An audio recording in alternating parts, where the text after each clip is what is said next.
Bonjour et bienvenue sur notre billet patrimonial numéro 3. À l'occasion de cette édition, nous avons décidé de traiter de 2 points qui défraient la chronique. 1. Les niveaux incroyablement bas des taux.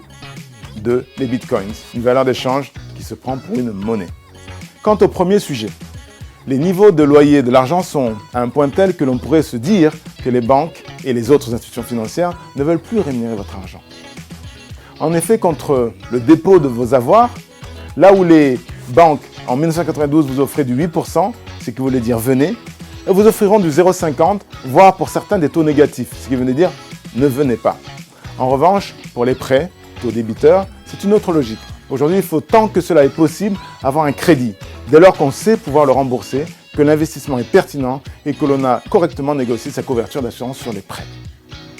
Rendez-vous compte, un prêt de 200 000 € engendrait des remboursements mensuels de 1 672 € sur 20 ans, à 8%, alors même que le même montant occasionne aujourd'hui des remboursements de 942 € sur la même période, mais à 1,25%.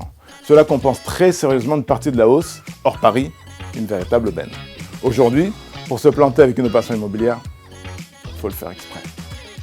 L'autre sujet concerne les révolutions les valeurs d'échange électroniques, qui se veulent des monnaies. De quoi parle-t-on exactement?